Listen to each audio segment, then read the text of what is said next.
Yeehaw! Ow.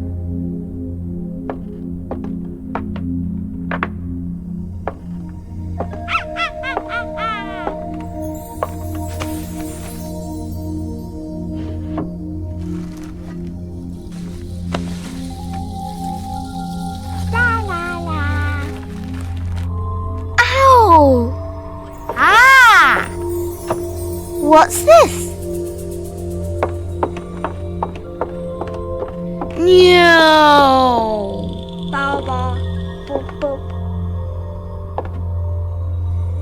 La la la.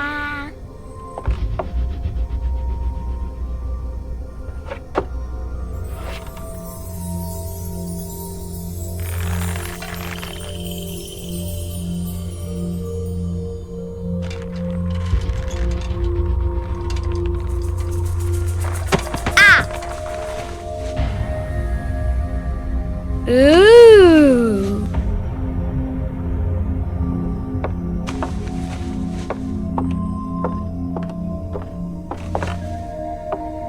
Oh, look! It's a book! Maybe it's a book about pirates with a treasure map. No, I don't think so.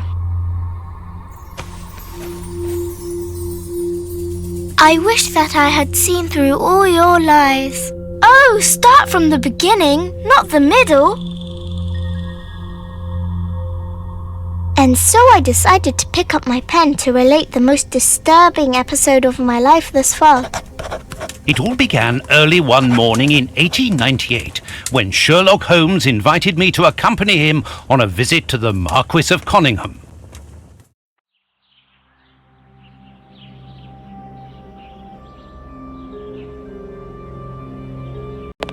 Watson, my dear fellow, we can now go and inform the Marquis that we have found the Samoan necklace, and very much faster than Inspector Baines, too, which pleases me. Have you really solved the theft, Holmes? And so quickly? I have indeed, Watson, and believe me, it was completely unnecessary to spread out all over London, as our friend Baines thought was best. He likes to boast that his methods are equal to mine, but once again the outcome has contradicted him. After all these years of accompanying you upon your investigations, I thought that by now I should be reasonably capable of following your train of thought. But in this particular case, I must admit that I don't understand anything at all. Ah, you see, but you do not observe, Watson. There lies the difference. It is a matter of course. A matter of course? In the middle of the night, when everyone is fast asleep, the service bell within that room rings out and alerts the servants. They dress quickly and come running, but the door is locked and there is a strong smell of burning from within. A few seconds later, the master of the house himself, the robbed Marchioness's husband, the Marquis of Conyngham, arrives and unlocks the door using the sole key. A fire has started inside the room, but they have managed to arrive in time to put it out. It is at that moment that the Marquis realizes that the famous Samoan necklace, which had been safe within its glass cabinet only a few hours earlier, has now disappeared. In order to explain, let us confirm my theory before the arrival of Inspector Baines.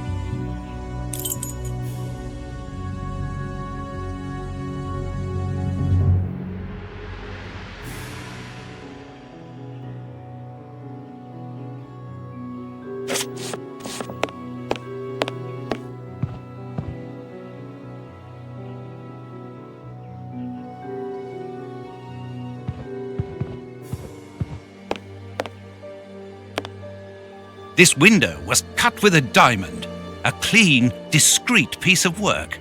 This is where the necklace was. See how tiny the hole is, and not one fingerprint upon the window.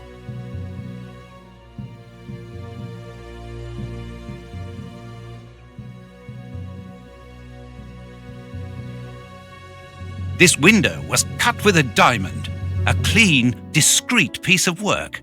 This is where the necklace was. See how tiny the hole is, and not one fingerprint upon the window.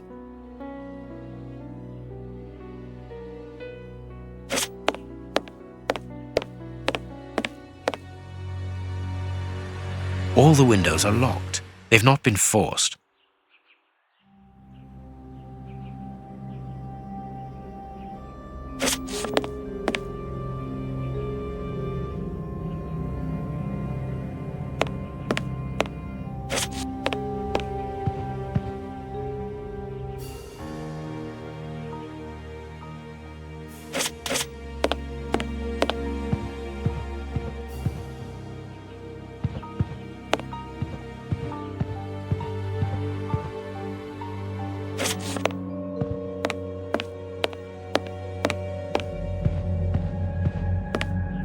This window was See how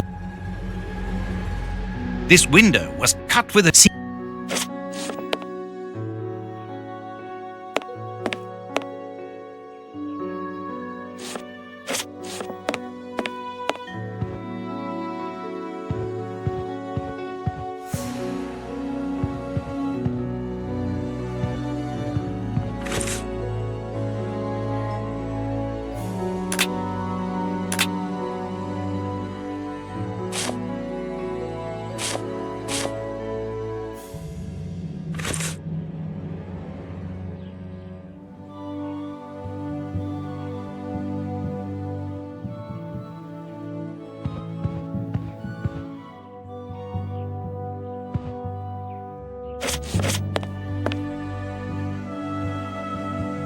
mark. Therefore, the thief tried to escape through the window, but he was interrupted.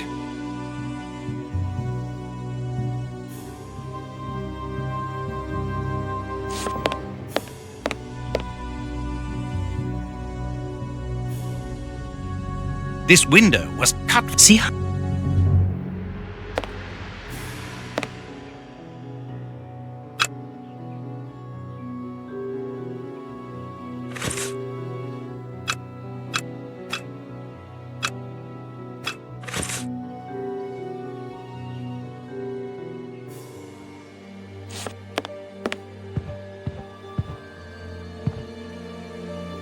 Let us examine the crumpled scores that have fallen off the piano.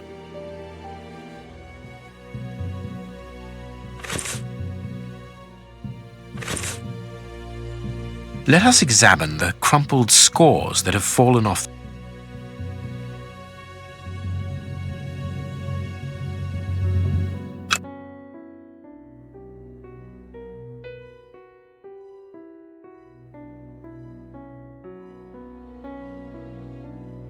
These sooty prints were left by a tiny hand.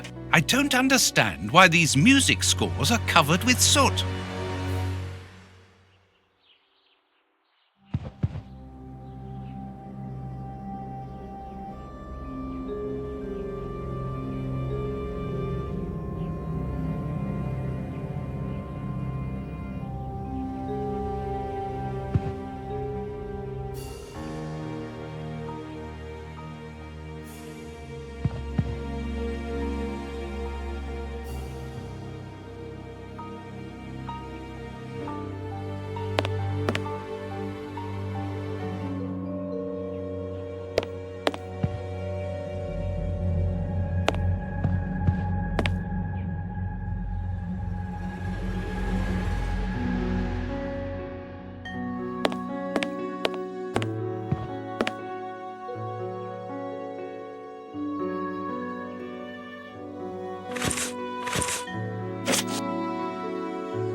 Not very well kept, this aquarium.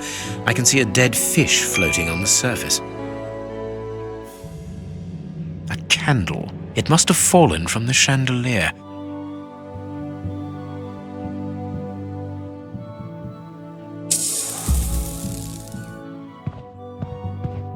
These documents are not very interesting, even though they're addressed to the Minister of Maritime Affairs. The Marquis himself. All the windows are locked. They've not been forced. Footprints. You are not going to get on your knees to examine them. There is no need. It is soot. The servants must have trodden in it while they were putting out the fire. Heading towards his chosen escape route, probably the window, the thief knocked over the stool, which then caught fire. But why didn't he try to put the fire out at once? Strange. There are some objects here that have been knocked over.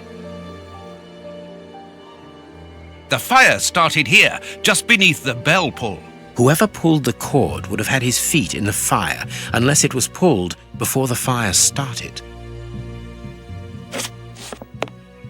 The chest wasn't opened. The necklace wasn't in it.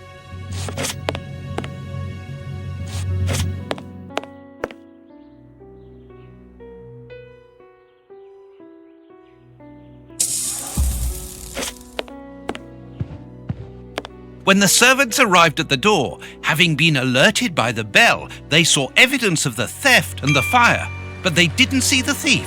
This door is very hard to force. The Marquis is the only person to have the key. The thief could not get out through here until eventually, when the door was opened by the servants.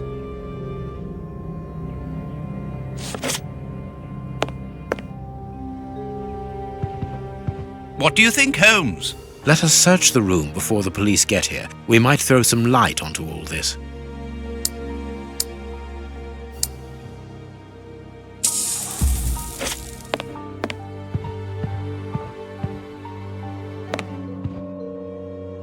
This draft screen makes an ideal hiding place. As the theft was committed at night, I conclude that the thief hid himself behind the draft screen and waited until he was alone in the room.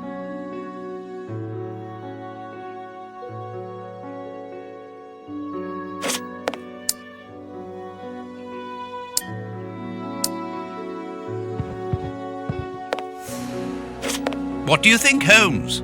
Let us search the room before the police get here.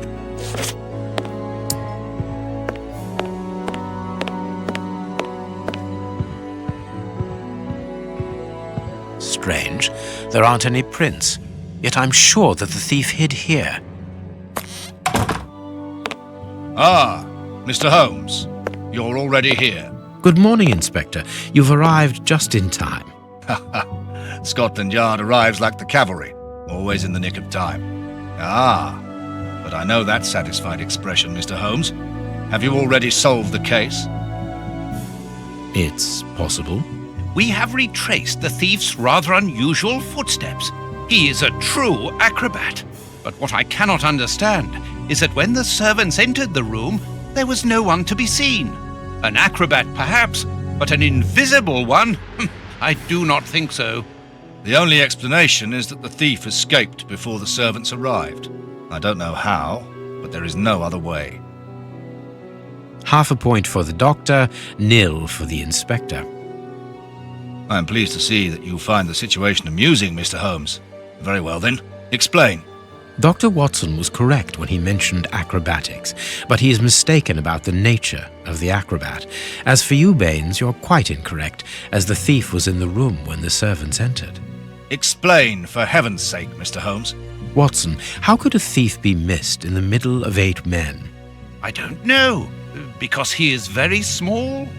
Stop teasing us, Holmes. Exactly, because he is small and remarkably agile. You're thinking of a monkey? And a trained monkey at that, without a doubt, a Leontopithecus rosalia from Central America. The animal had been hidden inside the room for several hours, calmly awaiting the signal from his master. Once night had fallen and the room was empty, a high-frequency whistle alerted the monkey that it was time to begin the procedure for which he had been trained. The monkey emerged from his hiding place and used the point of a diamond to open the glass cabinet and steal the necklace. He headed across to the window by the chimney, but knocked over the stool, which in turn knocked aside the fire guard and started the fire. The frightened monkey jumped from the chimney by swinging from the bell pull, thus alerting the house servants. He then went to the window and began to use his diamond to cut a hole, but was interrupted by the staff trying to gain entry via the door, and he panicked again. He ran across the piano, scattering the music scores onto the floor, before hiding inside the chandelier, knocking over a candle. Finally, the servants and the Marquis entered the room, leaving the door open while they put out the fire. It was during the confusion that our agile little thief made his escape through the doorway. As simple as that. A brilliant explanation. Bravo, Holmes. And the necklace? I can see it from here, my friends. It's right in front of us. We have searched the room from top to bottom, Holmes. How were we unable to find it? Because we paid insufficient attention to the only victim of this affair. What victim? No one is dead? Yes, Watson, a poor goldfish whose destiny was to die, crushed by one of the most precious necklaces in England. The aquarium is just beneath the chandelier. I understand. The little monkey had likely hung the necklace around its neck and lost it when he leapt from the chandelier. The jewels fell into the aquarium, where they remain now.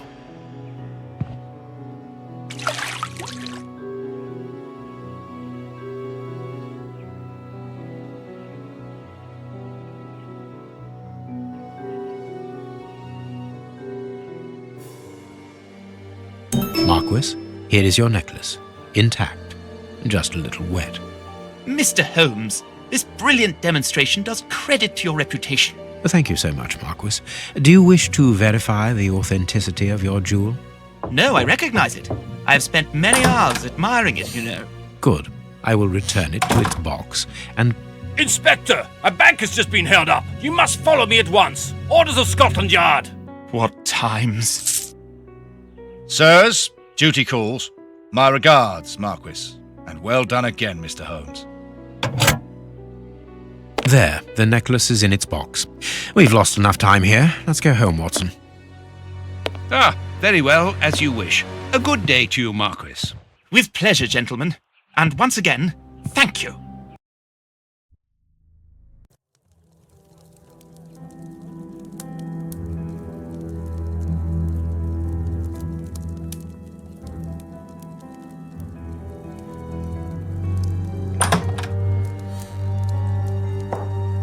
This morning's newspaper. Holmes, have you read this article about you? No, Watson, not yet, and I won't have time to. Read it before you leave. It's outrageous. If you insist.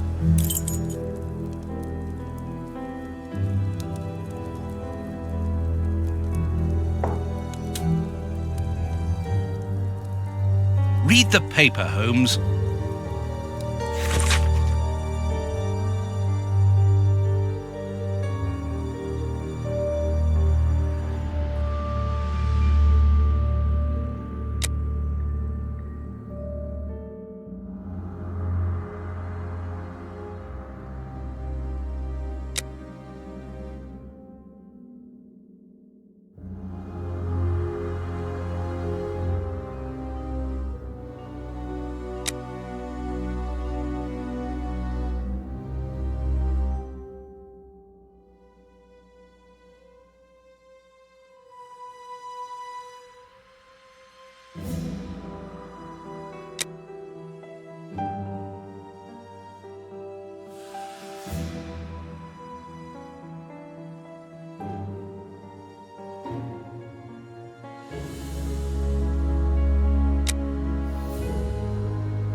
Prince Woodville, French culinary expert and bagpipe player, might be our next king. That's not so shocking, my dear fellow. You know exactly to which article I'm referring, Holmes. How can Farley dare to tarnish your reputation like that? You know, Watson, that wherever glory walks, jealousy is bound to follow. As for the forgery of the necklace, I suspect that we shall soon be enlightened in this regard. Come in, Inspector Baines, the door's open. Ah, Mr. Holmes. How did you know I was here?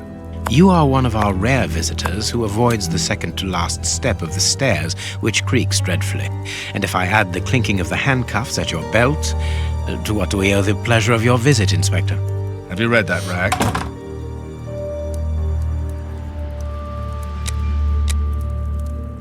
Inspector, I assume that you have the fake necklace with you. It's why you're here. Your superiors would like me to examine it. Indeed. They would like you to confirm or deny putting this fake in the box. Can't that wait? I must go to the house of Lord Peregrine Maitland, the Bishop of Knightsbridge. Inspector, can you explain this slander? Has the necklace of the Samoas really been replaced by a fake? I don't know how the reporter got hold of the information, but it's true.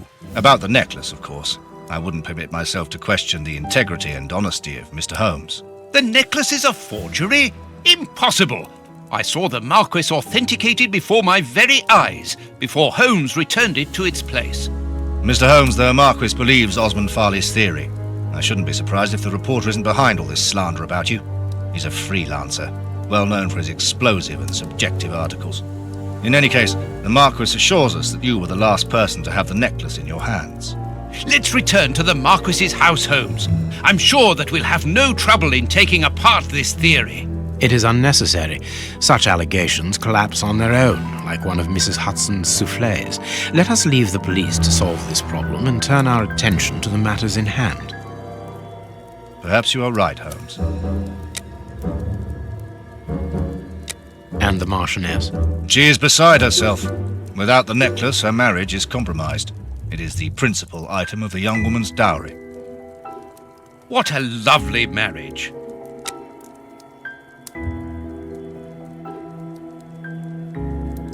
Holmes, forgive me for insisting, but don't you want to examine the fake jewellery? Watson, I have an appointment, and it's out of the question that I arrive late. It will only take you a couple of minutes. You really must quell the suspicions put forward in this appalling article. If you will allow me, Inspector? Be my guest. Very well.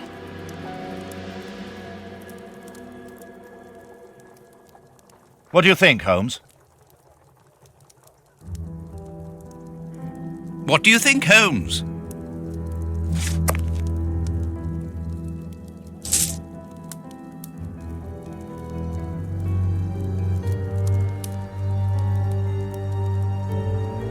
This pearl is a different color. These 3 pearls are of poor quality.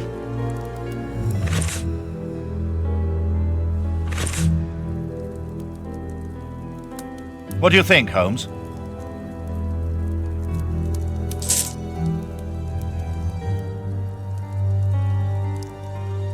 This pearl is too small. It is not in its place here. Too many defects. This necklace is a fake. This is nothing but a vulgar copy, and at a glance it would appear that the forger has intended for it to be seen as such. How could we have been fooled by such a blatant imitation? I don't understand. Yes, how is it possible? Holmes, do you have a theory about this? I have absolutely no idea. You insisted that I examine the necklace, and I have done so. Now it is important that I keep my appointment. I'm sure, Inspector, that you will throw some light on this affair. Holmes. You may accompany me, Watson, if you care to do so. Goodbye, gentlemen. I'll keep you informed as to my inquiries. Goodbye, Inspector. You mentioned a bishop, didn't you? Are we going to his home? Yes, the Bishop of Knightsbridge. I put his address on our map of London on my desk. Would you get it for me, please? All right, Holmes.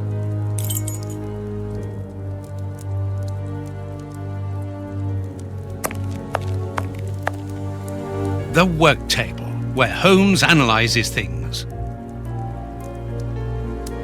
Holmes's homemade analyzer.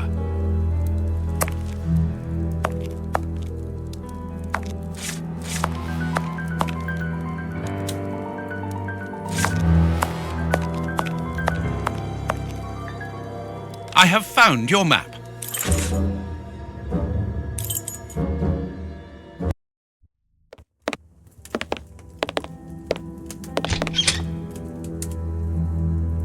The police? Already? How did you know? May we see the Bishop of Knightsbridge? Yes. Yes, of course. But come in.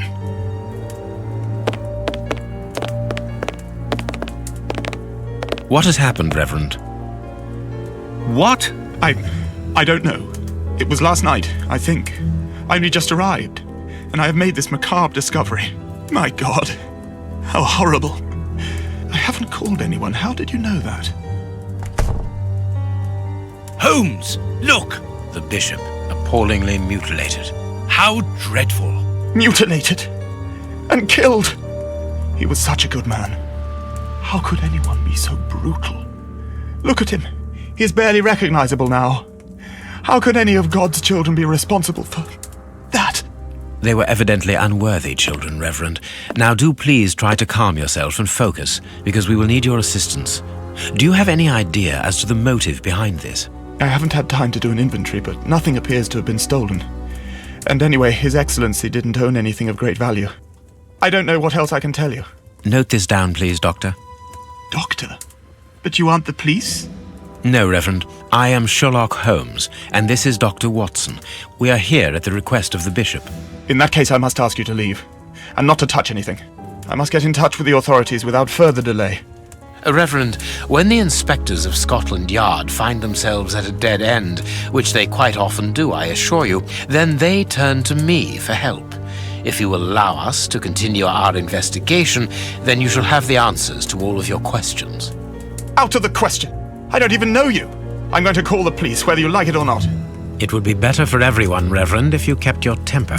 Watson, are you taking notes? This affair promises to be a complex one. Therefore, we must not overlook the slightest detail. Yes, Holmes. I am keeping a meticulous set of notes. I have created a very clever deduction board. One thing we can be sure of at the moment is that this crime was not for gain. The Reverend has informed us that nothing valuable was stolen, and indeed, it would seem that the Bishop had nothing of any worth to take. Very good, Watson. Do continue.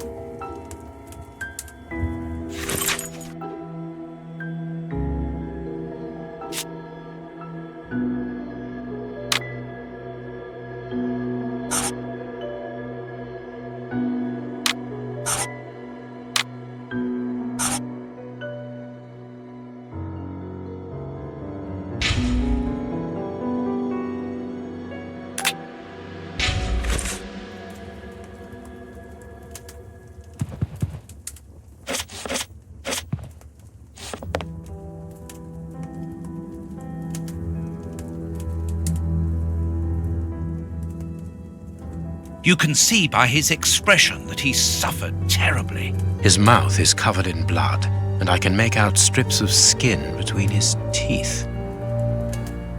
You can see by his mouth. His chest has been lacerated, I would say, with a very sharp and fine blade. His chest...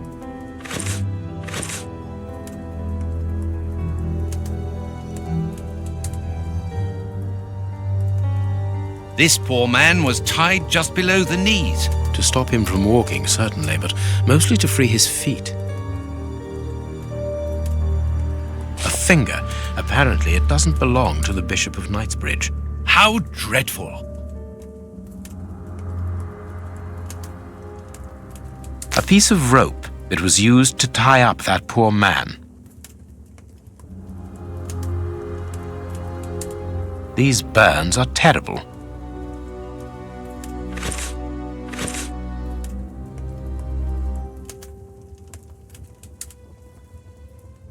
The fingers have been crushed and violently struck. The fingers have been...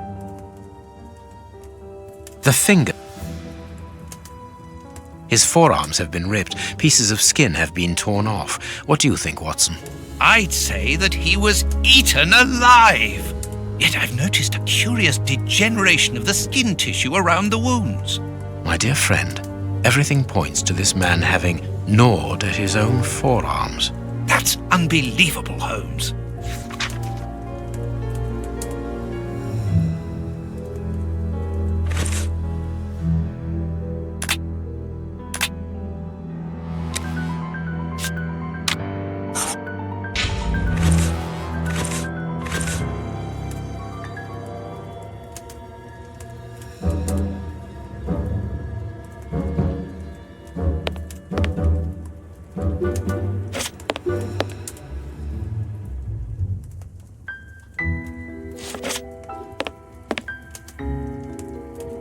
A broken bottle of whiskey. However, the Bishop of Knightsbridge was known for his sobriety.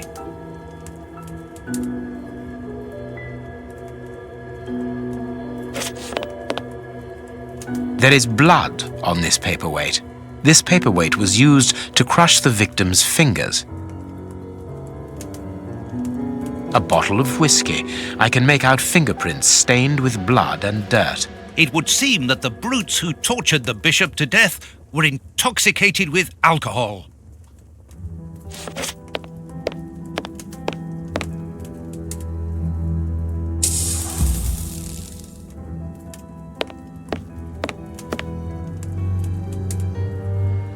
The picture of Peregrine Maitland, commander of the infantry brigade of Her Majesty's Guards at Waterloo. The Bishop of Knightsbridge has the same name as his ancestor, an illustrious family.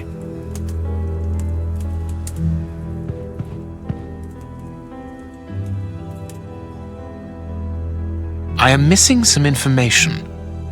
Impossible to open it. Reverend, I'm missing something, an implement with which to open this chest. Could you tell me where to find it?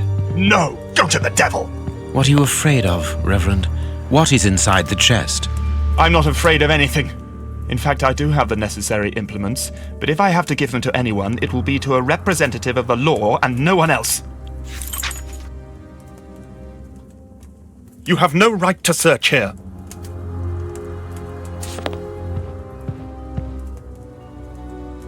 A broken phial and blood near the neck.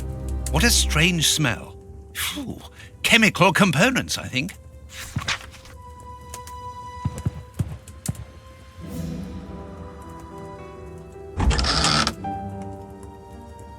A whip? No, it is a discipline for self-flagellation. This metal rod is for fastening the chilies. It's a cilice designed to bruise the person wearing it. The bishop wore it as repentance. This very pious man must have had the habit of mortifying his flesh as a means of repentance.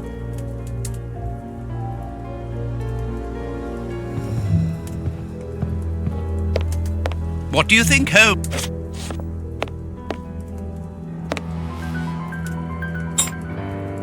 A surgical scalpel covered in blood. There isn't any doubt. The wounds on the bishop were administered with this scalpel.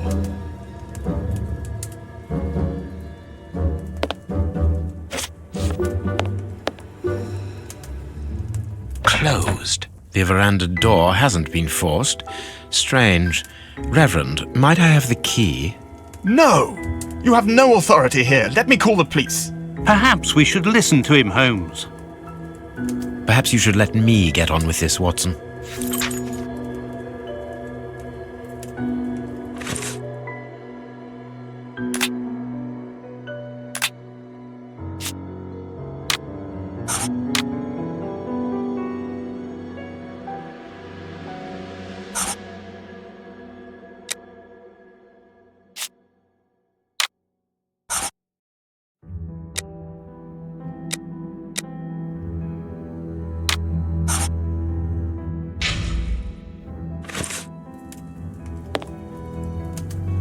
Closed. This door has not been forced. Where does it lead, Reverend? To His Excellency's room. There is just a mattress and a stool.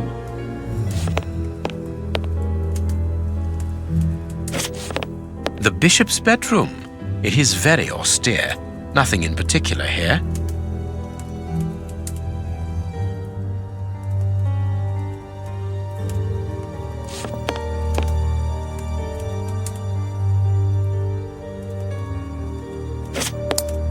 It is impossible to get out.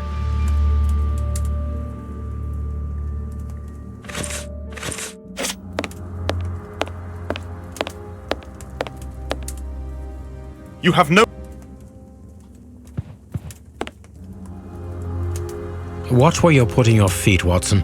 Have you noticed these prints upon the ground? Well, yes, those muddy marks. See here, Watson. Footprints can often provide more vital information than the very best of informants. Yes, if you know how to make them talk, that is. It's child's play, Watson. We will begin by excluding the contaminating prints, which are yours and mine from where we came in, and those of our dear Reverend who was so impatient to call the police. I need something. Size 9.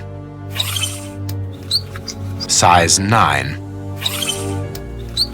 Size 9. Size 9.5. Size 9.5. Size 9. Nothing of interest here. Nothing of interest here.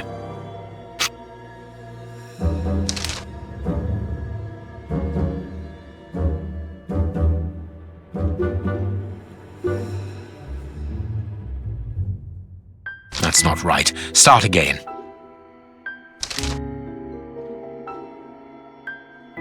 That's not right. Start. Strange but true.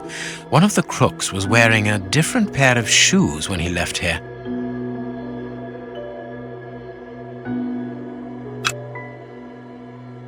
A fragment of stone. Peculiar. This print came from an expensive pair of shoes, and it seems recent. It is not a labourer's shoe.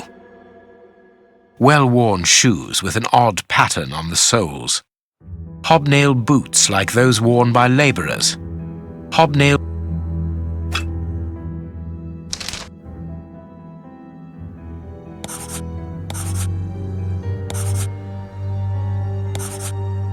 That's not right. Perfect. We now know that there were 3 crooks. Therefore, we have 3 men who came in and left again, but one of them was wearing a different pair of shoes from the ones which he came in with.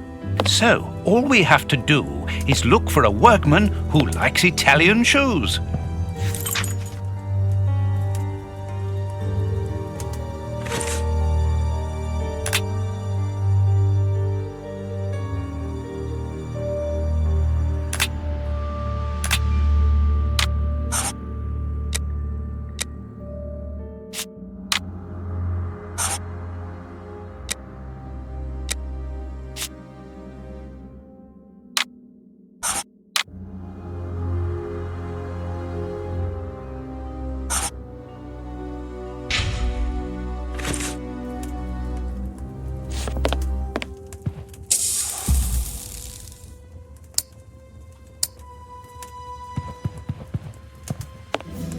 I cannot leave now.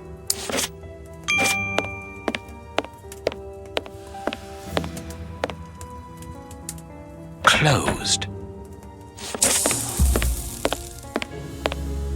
What should we do next, Holmes? I cannot...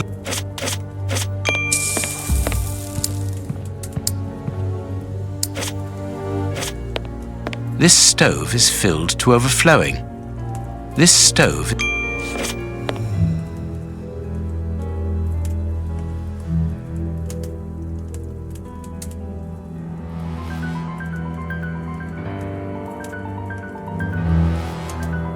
His stomach is covered in scratches. Quite evidently, they weren't made recently.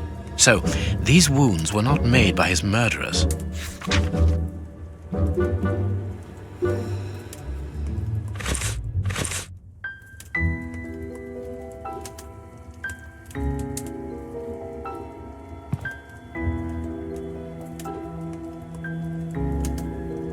His feet have been burned.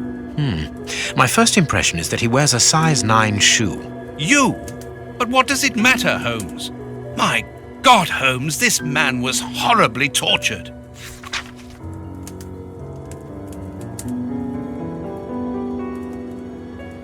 Something is missing here. Oh, yes? And what might that be? His shoes. Watson, his shoes are missing. Let us look at our deduction board.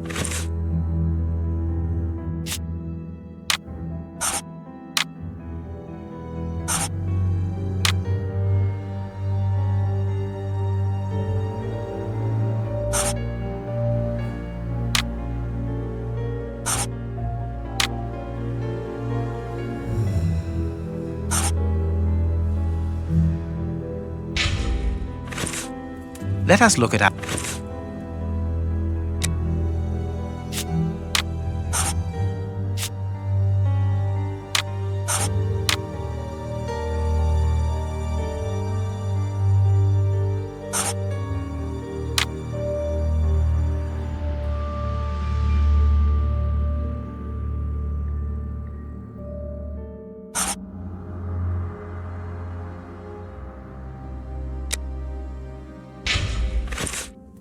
Let us look at our...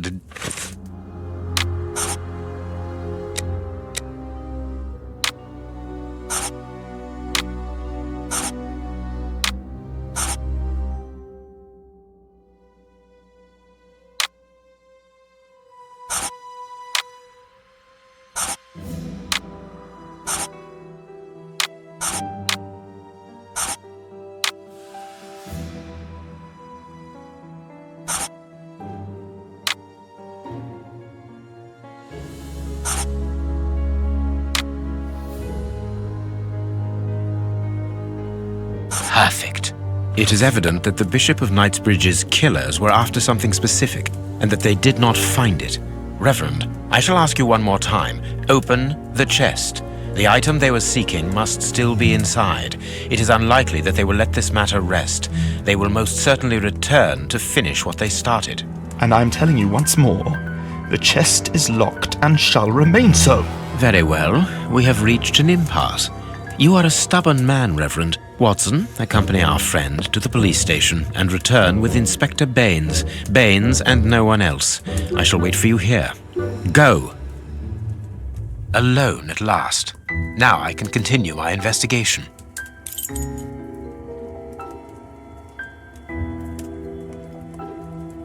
Alone at last. Now I can continue.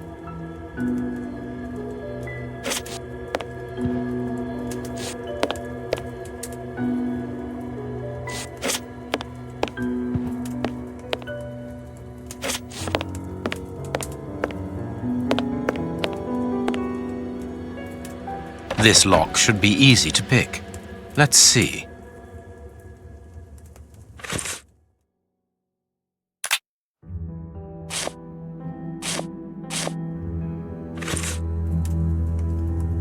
This lock should...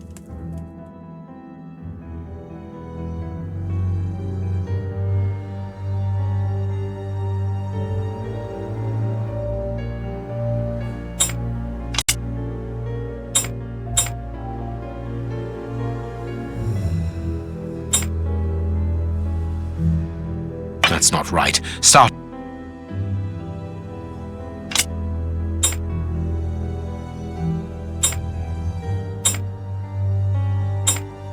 That's not right. That's not right.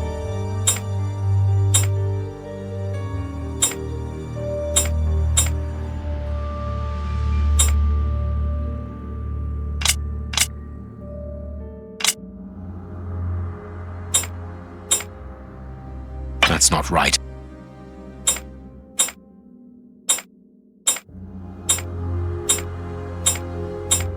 That's not right.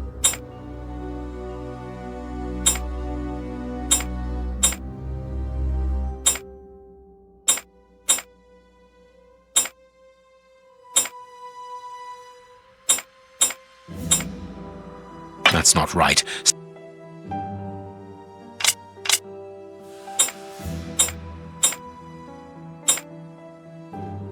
That's not right.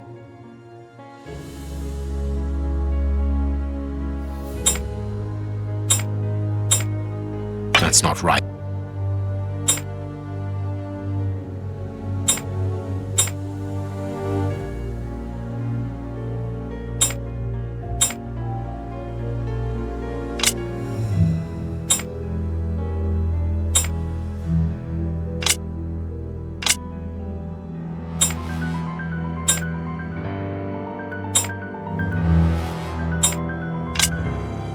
That's not right.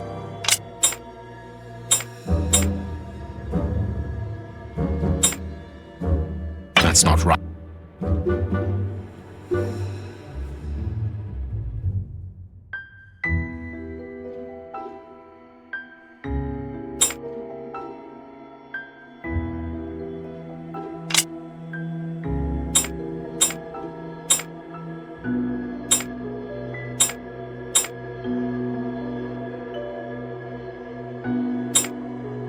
That's not right.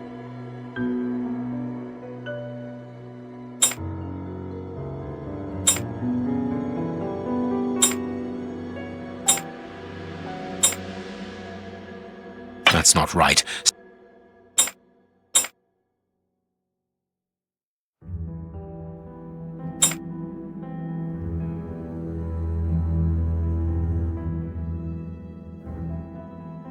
There we are. It is simplicity itself. There isn't anything much in this room. It must be used as a reading or meditation room.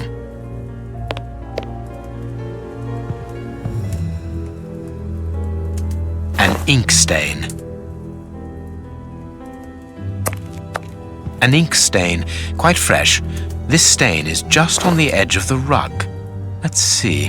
There is nothing on the floor, yet the ink must have soaked through the rug.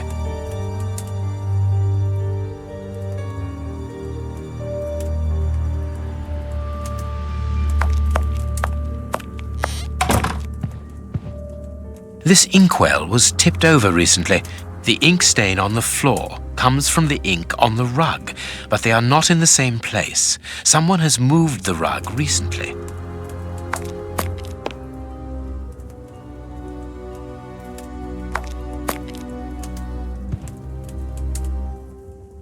That is curious. There is something strange on the floor. Certain stones have been marked out, just like a chessboard.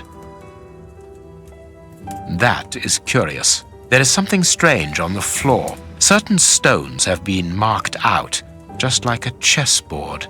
I need something.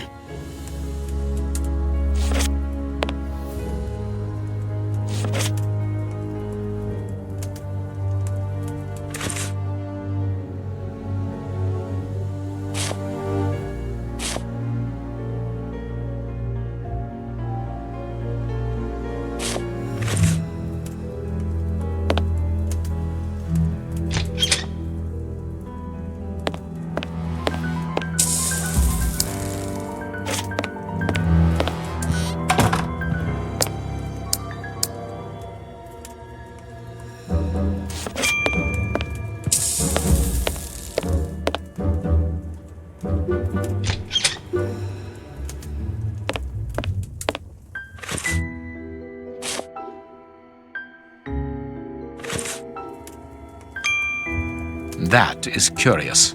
I need something.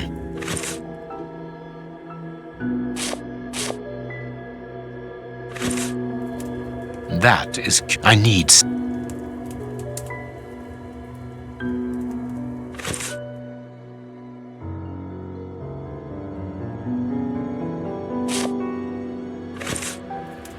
That is... I need something.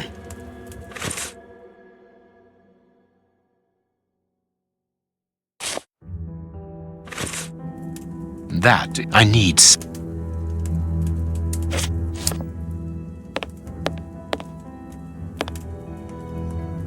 Apparently, someone wanted to hide this statue. This horse resembles a large chess piece.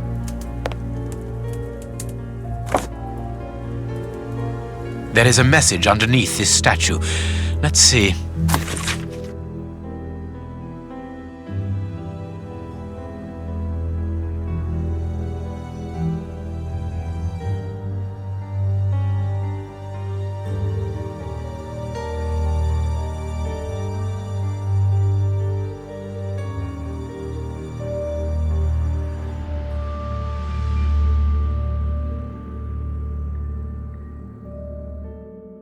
This message was written by a woman, but for whom was it intended? Interesting, this chess game.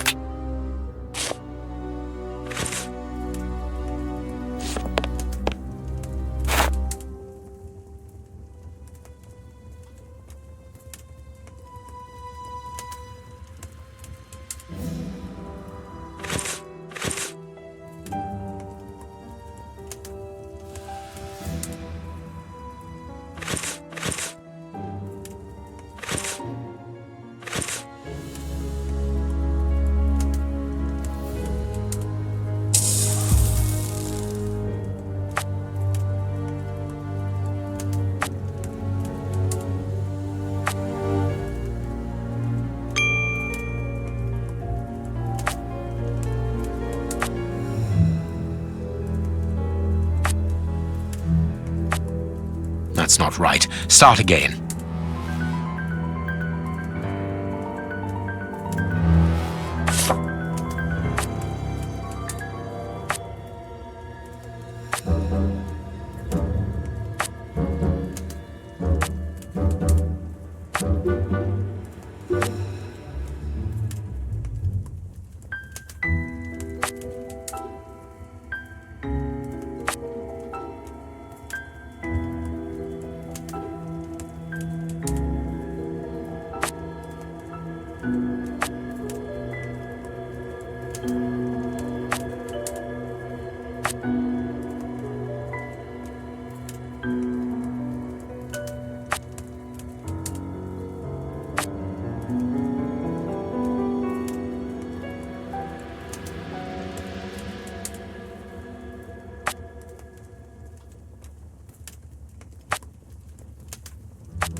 This last piece should be the good one.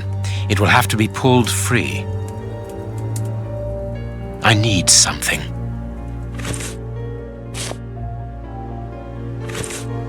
I need something.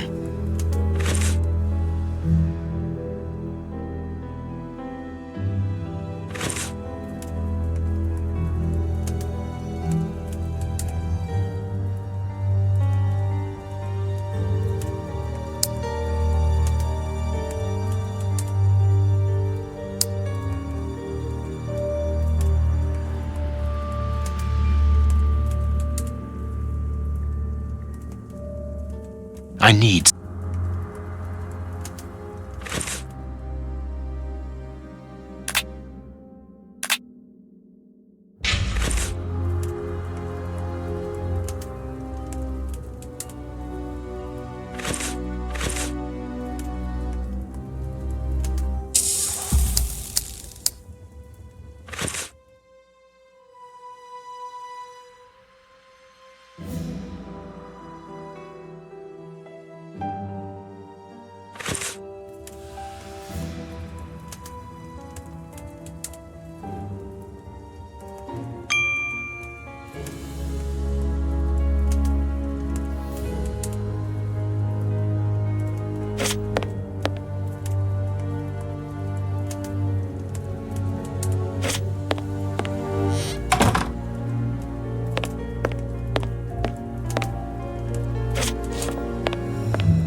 This inkwell, the ink stain on the...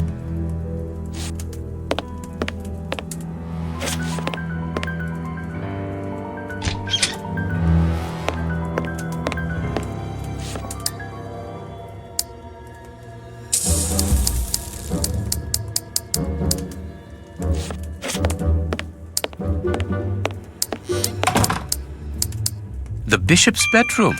It is very austere. Nothing in particular here.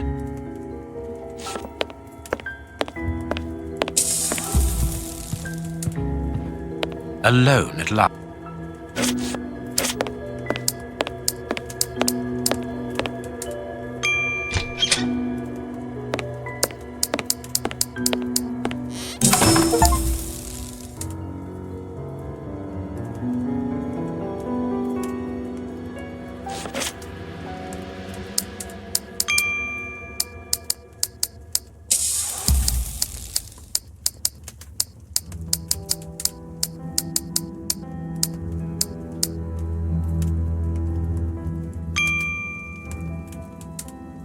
I need something.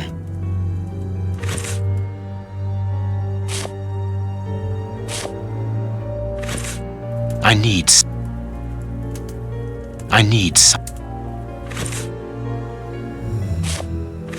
I need something. I need something.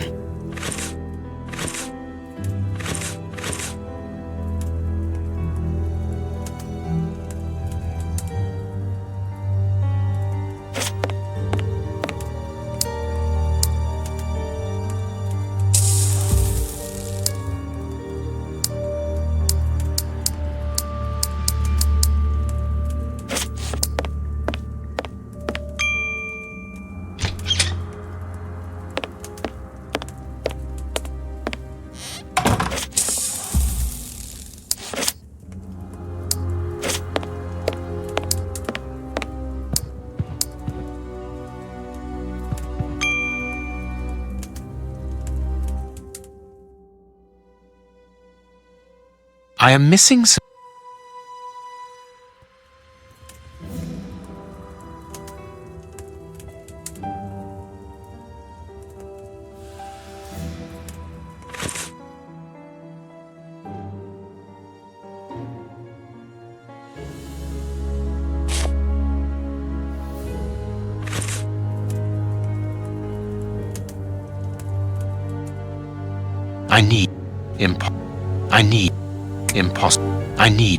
I am missing some information.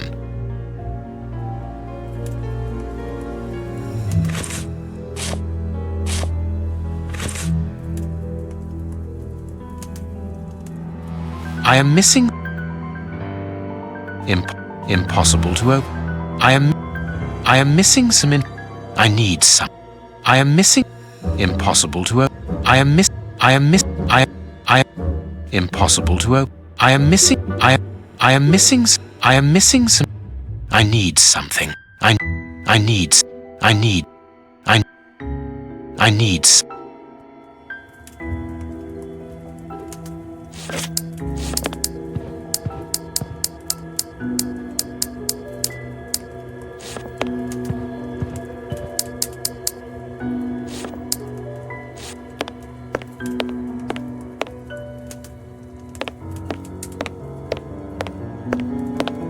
The bishop's bedroom. It is very austere. Nothing in particular here.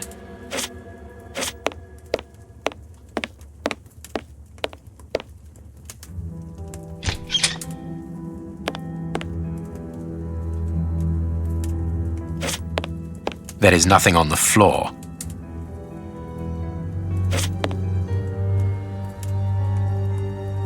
I need something.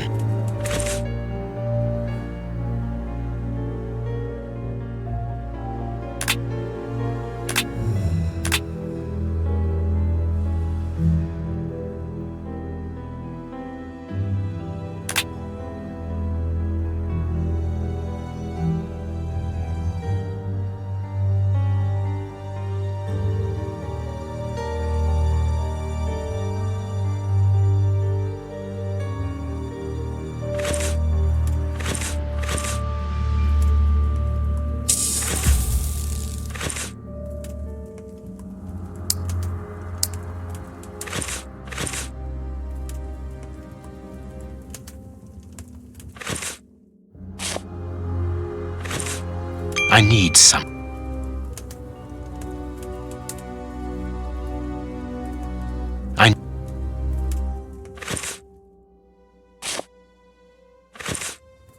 I need.